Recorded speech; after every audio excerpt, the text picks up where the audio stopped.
ठीक है, आज शाम के हमारे पहले वक्ता एड कासस एफआईयू के स्नातक हैं जिन्होंने मानव विज्ञान, सामाजिक विज्ञान और जातीय अध्ययन में डिग्री प्राप्त की है।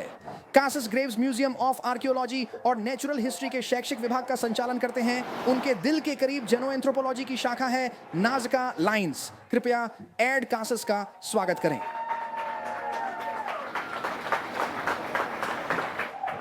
आओ एक और बार तालियों की गड़गड़ाहट हो जाए।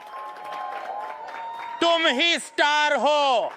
बहुत बढ़िया। तुम्हारा मेरे धन्यवाद। सब ठीक है।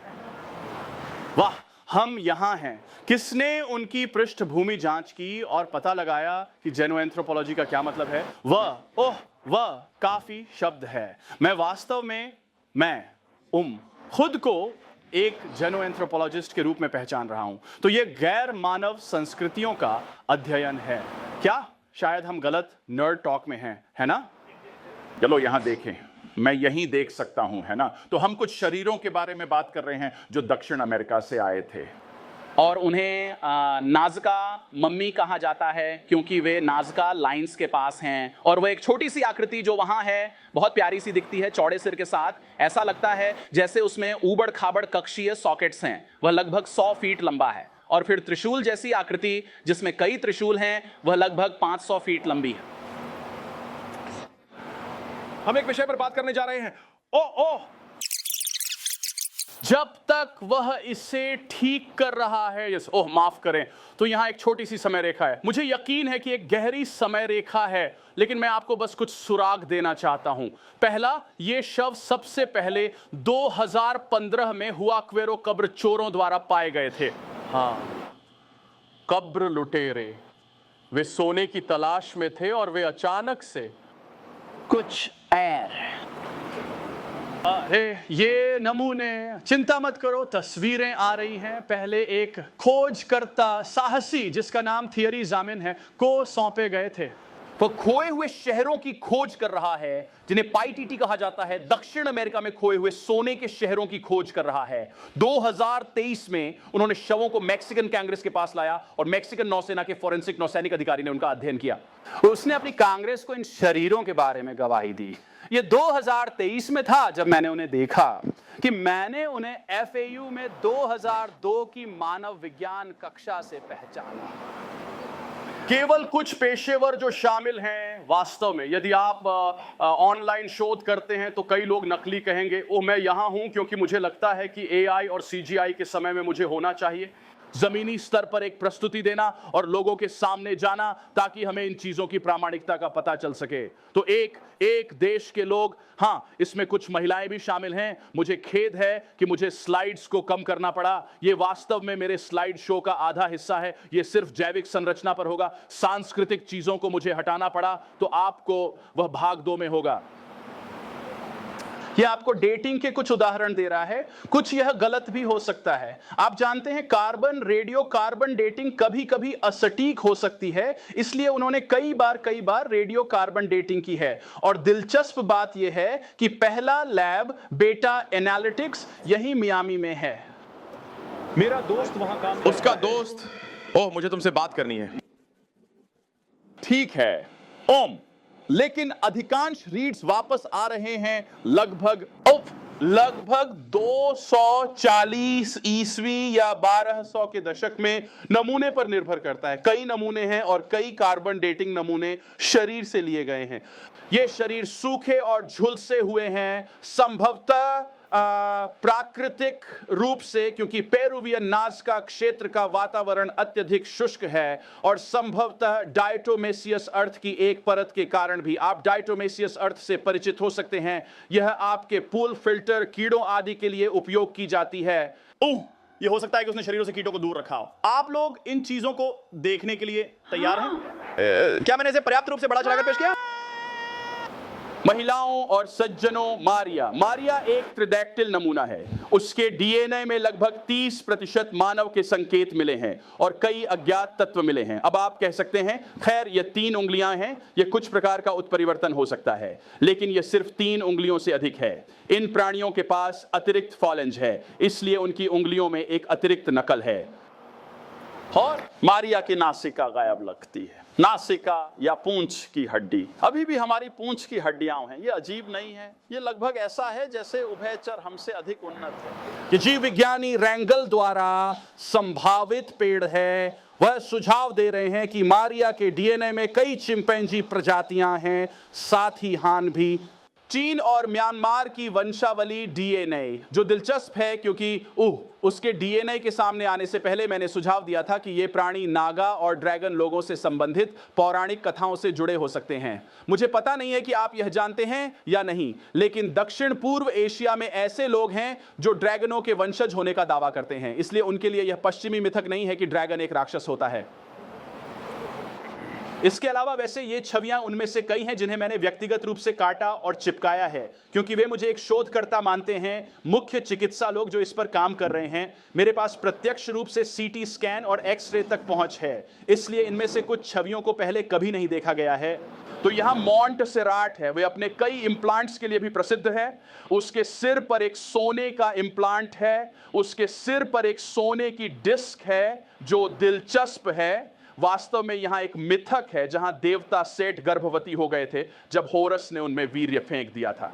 हाँ, ये इसी तरह काम करता है ना। और जब सेत गर्भवती हुई तो सेत के सिर पर एक स्वर्ण डिस्क दिखाई दी। तो ये थोड़ा दिलचस्प है, ये प्राणी सिर्फ यादृच्छिक नमूनों से अधिक का प्रतिनिधित्व कर सकते हैं। देखते हैं यहां क्या होता है। मैं नहीं बता सकता कि ये चल रहा है या नहीं। तुम्हें क्या लगता है रिकार्डो? ऐसा नहीं लगता कि ये हिल रहा है। कोई बात नहीं। तो ये मैंने वास्तव में इसे क्लिप किया। ये मोंटसेराट की त्रिआयामी तस्वीर है। तो आमतौर पर जब मैं इसे ऑनलाइन दिखाऊंगा या कुछ, हम उसके शरीर के चारों ओर कुछ 360 करेंगे। हाँ, मुझे नहीं पता कि मुझे नहीं पता कि यहाँ वीडियो लिंक काम कर रहा है या नहीं, कोई बात नहीं। लेकिन मोंटसेराट के बारे में जो दिलचस्प है वह यह है कि यदि आप देखें तो वह अपने पेट को पकड़ रही है। मोंटसेराट गर्भवती है या थी, और उसके भीतर एक त्रिदंत भ्रूण है। लेकिन मेरे पसंदीदा वास्तव में वो नहीं है जिन्हें उनके नाम से जाना जाता है, जैसे कि मरिया प्रकार या एम प्रकार। मुझे जे प्रकार या जोसेफिना प्रकार ज्यादा पसंद हैं, क्योंकि वो थोड़े कम मानवीय होते हैं। तो यहां हमारे पास एल्बर्टो, जोसेफिना और लुइसा हैं। वे 2 फीट लंबे हैं और वे अंडे और धातु के इम्प्लांट के साथ हैं। तो हम कह सकते हैं कि यह एक प्रकार का ग्राफिकल, हम जानते हैं हम इस दिन में हैं, एआई के दिन में। यही कारण है कि मैं यहां हूं, मैं यहां एआई से आगे बढ़ने की कोशिश कर रहा हूं, इससे पहले कि लोग इस पर विश्वास न करें। तो यह निश्चित रूप से संवर्धित है, क्योंकि यह एक सीटी स्कैन है। और महत्वपूर्ण बात यह है, इनमें से कई प्राणी हैं।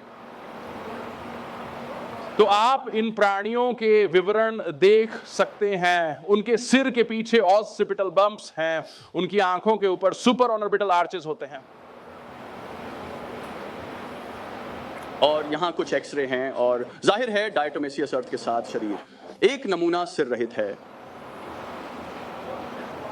इन पर डीएनए के बारे में कुछ सवाल है। मारिया, ये मारियो हो सकता है, जो मुझे समझ में आता है, क्योंकि उनकी आकृति विज्ञान में बहुत अंतर नहीं है। एम्फिबियंस, और अगर आप एम्फिबियंस को जानते हैं तो वे कभी कभी अनुक्रमिक हर्माफ्रोडिटिज्म से गुजरते हैं, इसलिए एक मेंढक पर्यावरण के आधार पर लिंग बदल सकता है।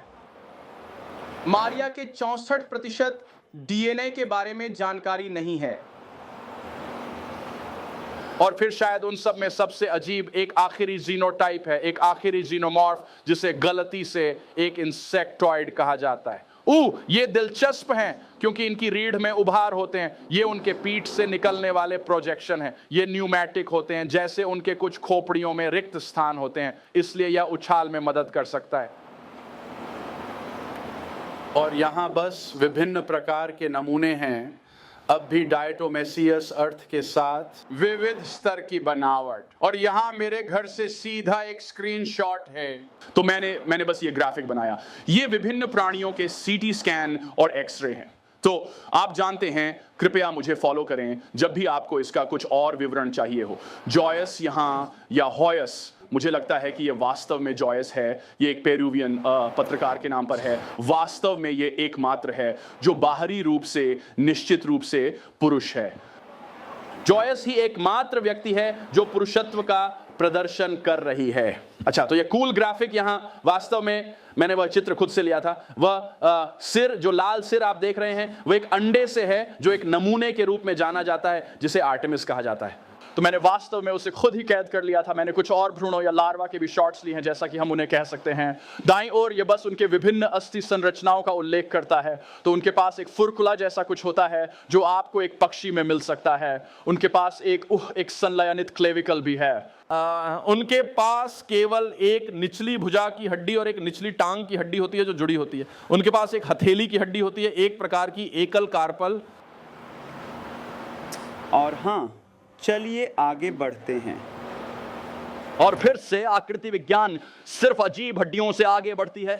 हम बात कर रहे हैं कि इन प्राणियों के फेफड़े नहीं हैं, तो इसका मतलब है कि यह सुराग है, यह बड़ा सुराग है कि वे आद्य उभयचर हैं। तो हमारे पास पृथ्वी पर उभयचर जीव हैं। आप जानते हैं, लोग इन्हें छिपकली पुरुष या सरीसृप कहना चाहते हैं। वास्तव में ये सलामेंडर के अधिक करीब हैं, कोई फेफड़े नहीं। ऐसा लगता है कि उनके खोपड़ी और शरीर के बीच सीमित अंतर होता है, जिसे क्रैनियो कोल्मिक संयोग कहते हैं। और फिर से जितना अजीब लगता है, कुछ नवयौवन गुणों में पाया जा सकता है। तो नवयौवन का मतलब कुछ उभयचर और अकशेरुकी जीवों जैसे सेफलोपोड्स के युवा गुण होता है। क्या वहाँ कुछ और दिलचस्प है? यहाँ त्वचा के कुछ क्लोजअप्स हैं। आप देख सकते हैं कि उनकी उंगलियों के निशान हमारे जैसे केंद्रित वृत्त नहीं हैं, ये अधिकतर समानांतर रेखाएं हैं। और आप देख सकते हैं कि त्वचा के बारे में अन्य दिलचस्प बातें भी हैं। उनके पास स्क्यूट्स हैं और उनकी त्वचा पर एक क्रॉस हैचिंग रोम्बस जैसा पैटर्न होता है, जो शायद पूरी दुनिया में सिरेमिक्स में दोहराया जा सकता है। और यहाँ उस फ्यूरकुला का क्लोजअप है, वो इंटरक्लेविकल जैसे एक पक्षी या टर्की के पास होता है। और यहाँ विक्टोरिया का क्लोजअप है, जिसमें उसके गैस्ट्रालिया दिख रहे हैं। ये पेट की पसलियां हैं। ये आज की मगरमच्छ प्रजातियों में पाई जाती हैं। शायद ये इसी तरह के समर्थन के लिए हो सकती हैं। पृथ्वी, उनके पास इस प्रकार का गोलाकार पिंजर होता है, फिर भी उनके पास फेफड़े नहीं होते हैं, इसलिए यह त्वचा के माध्यम से श्वास लेने के लिए सहायक हो सकता है। और इसके बगल में एक रैप्टर गॉस्ट्रालिया है। बस आपको एक विचार, कई शोधकर्ताओं ने इस बात की ओर इशारा किया कि मारिया की निचली सेएंक्रम और कुछ छोटी हड्डियां जुड़ी हुई थीं। खैर, कुछ प्रकार के उभयचर, उभयचारक जैसी पर आधारित मॉर्फोलॉजी, मैंने इसे नाम दिया है। ये उनका यूरोस्टाइल है। ये वही है जो बचा है। जैसे जब एक मेंढक अपनी काया पलट से गुजरता है तो उसकी पूंछ समाप्त हो जाती है, और जो बचता है वह ये यूरोस्टाइल है। कोई कॉक्सिक्स नहीं, कोई टेलबोन नहीं, जैसा कि हमारे पास है। मैंने सुझाव दिया कि शायद हाथ की हड्डी और भुजा की लंबाई पैर से लंबी होने के कारण ये जीव आवश्यक होने पर 4 पैरों पर चलने के लिए स्विच कर सकते हैं। उन प्राणियों के शरीर में धातु के इम्प्लांट हैं, कुछ उनकी हथेलियों में, कुछ उनके सीने में और कुछ उनके सिर में। और ये कुछ धातु घटकों के बारे में है। आप जानते हैं, मैं ये देखने में अधिक रुचि रखता हूं कि क्या यहाँ ग्रेट लेक्स से तांबा या यूरोप से लोहा है। यही वह है जिसमें मैं रुचि रखता हूं। लेकिन बहुत से लोग ये बता रहे हैं कि यहाँ ऑस्मियम के कुछ निशान तत्व दिखाई दे रहे हैं, जिसके उत्पादन के लिए बड़े औद्योगिक पैमाने की आवश्यकता होती है। और यहाँ अंडों का कुछ अंदरूनी हिस्सा है, शायद यहाँ कुछ लार्वा हो सकते हैं। लेकिन निश्चित रूप से हमारे पास यहाँ लार्वा है। बाईं ओर वाला मैंने व्यक्तिगत रूप से आर्टेमिस के पहले अंडे में पाया। ऐसा प्रतीत होता है कि यह बाहर आ रहा है। और आप वहां एक स्कैन देख सकते हैं जो अग्र अंग रूपांतरण का सुझाव देता है, जैसे कुछ सलामेंडर प्रजातियों में होता है। उनका दिल भी दिलचस्प है। यह एक नली के आकार का दिल है। तो विश्वास कीजिए या नहीं, हम इंसान के रूप में, हमारा वास्तव में युवा होने पर एक ट्यूबुलर दिल होता है। इसलिए यह उन नवजात किशोर लक्षणों में से एक है। लेकिन यह अकशेरुकी और कुछ उभयचरों में अधिक लोकप्रिय है। एक और व्यक्तिगत खोज मैंने भविष्यवाणी की थी कि प्राणियों की खोपड़ी में इस तरह का एक अवतल है संरचना। तो यह छोटे आकार के प्रकारों में से एक का अनुमानित आकार है। और उनके पास यहाँ ये अवतल संरचना है। मैंने इसे कांपा नाम दिया। कोई कोई और इसका नाम नहीं ले रहा था, इसलिए मैं अंतरालों को भर रहा हूं। अगर आप लोग जापानी मिथक के कप्पा को जानते हैं तो ये छोटे योखाई प्राणी हैं जिनके सिर में पानी होता है। इसे देखें, तो मैंने इसे कप्पा नाम दिया क्योंकि ये शायद वही चीज लगती है। मैंने वहां एक पीनियल ग्रंथि की भविष्यवाणी की थी और फिर जब उन्होंने स्कैन का सैजिटल कट जारी किया तो मैंने इसे देखा, तो वो बढ़िया था। तुम जानते हो मैं ये कहना पसंद करता हूं कि पुरातत्व जीव विज्ञान की भविष्यवाणी कर रहा है। ये वास्तव में मेरा क्षेत्र भी नहीं है। मैं सांस्कृतिक आदमी हूं, लेकिन मुझे अपनी पूरी सांस्कृतिक स्लाइड हटानी पड़ी। ये पर्याप्त नहीं था और तुम मेरे सांस्कृतिक सामान पर यकीन नहीं करोगे। तुम सोचोगे कि ये फ्रीकिंग स्टार वॉर्स या लॉर्ड ऑफ द रिंग्स है अगर तुमने ये सामान पहले नहीं देखा। तो आपको जीव विज्ञान पर विश्वास करना होगा। और यहां एक छोटा सा आरेख है जो मैं उस कक्ष के बारे में कह रहा हूं, वह लार्वा। और ध्यान रखें कि इन जीवों में शायद अभी भी कुछ प्राइमेट डीएनए है। ओवोविविपेरिटी या गैस्ट्रिक ब्रोडिंग के साथ कुछ समस्या हो सकती है। तो कुछ उभयचर अपने पेट में जन्म देते हैं और वे उन्हें अपने मुंह में ले जा सकते हैं। तो अंत में ये छोटी सी स्लाइड कह रही है कि अगर आपके पास पक्षी जैसी फरकुला, मगरमच्छ जैसी गस्ट्रालिया, उभयचर जैसी त्वचा द्वारा श्वसन और यहां तक कि कुछ कंडाइल्स, ये छोटी हड्डियां जो आपके सिर के पीछे लटकती हैं, स्तनधारियों की तरह होती हैं। ये चीजें क्या हैं? अगर आप नलीनुमा दिल देख रहे हैं और नली के दिल हाइड्रोस्टैटिक अंगों का संकेत दे सकते हैं, इसका मतलब है कि एक कीट या सेफलोपोड की तरह वे अपने अंगों को तरल से फुला सकते हैं ताकि वे चल सकें, और ये पुरातात्विक रिकॉर्ड में दर्शाए गए हैं। इसके अलावा कहा जाता है कि ये जीव अपने सिर और गर्दन को किस पात्र की तरह बढ़ा सकते हैं, जैसे ईटी। लेकिन स्पीलबर्ग ने सीधे हाइनेक के साथ काम किया जो ब्लू बुक कार्यक्रम का हिस्सा थे। तो इसका मतलब यह है कि क्लोज एनकाउंटर्स और ईटी के पास अंदर की जानकारी थी। इसके अलावा विक्टोरिया के डीएनए जिसके 64% अज्ञात हैं, और ये दो कारक इन अजीब तरह के अकशेरुकी लक्षणों के साथ हैं, इस रूप विज्ञान को इसे एक नमूने में एक साथ लाने के लिए 500 मिलियन वर्ष पीछे धकेलते हैं। मैं इस सिद्धांत को सदा साथी सिद्धांत कहता हूं क्योंकि मेरा मानना है कि सांस्कृतिक रिकॉर्ड में, ध्यान रखें, मैंने इन्हें कनाडा के बेला कूला और कैरिबियन के पेट्रोग्लिफ्स से पहचाना है जो मुझे माओरी लोगों के हेटिकी की ओर ले गए, जो मुझे जापान के डोगू सिरेमिक्स की ओर ले गए। ऐसा लगता है कि ये प्राणी दुनिया भर में दिखाए गए हैं। दिल के आकार के चेहरे और त्रिदलीय अंगों वाले प्राणी एक सार्वभौमिक प्रतीक प्रतीत होते हैं।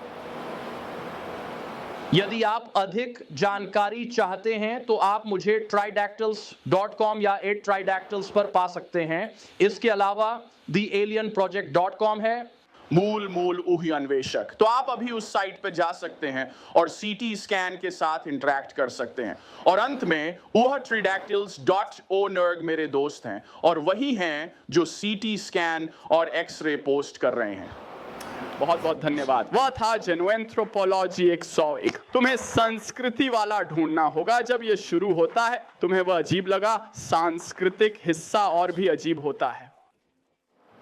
वाह कितना मजेदार। तो मुझे लगता है कि हम सवाल ले सकते हैं। क्या मैं सही हूं रिकार्डो?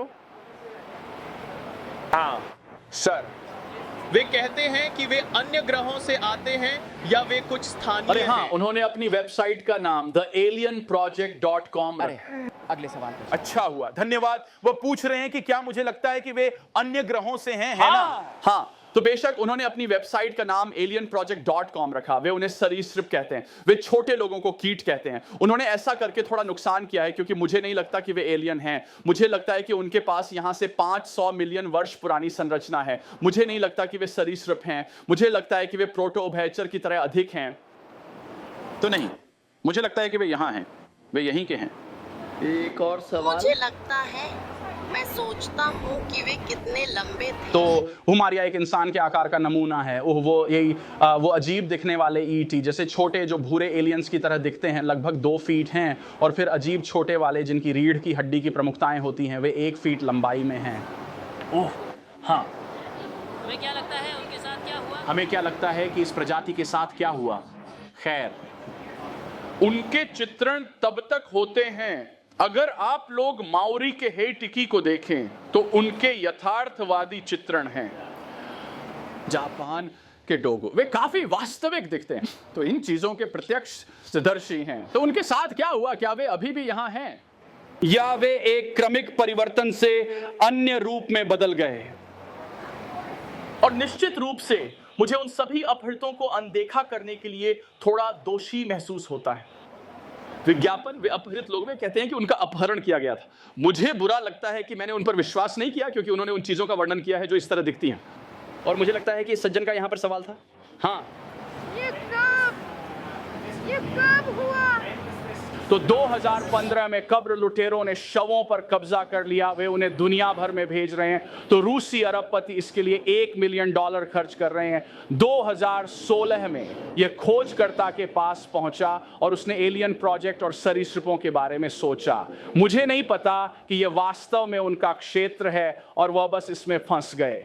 ये मेरे लिए व्यक्तिगत चीज चट्टानों पर खुदाई से उन्हें पहचानना और फिर पिछले 2 वर्षों से सुरागों का पालन करना है। ये पिछले 2 वर्षों से मेरा काम रहा है।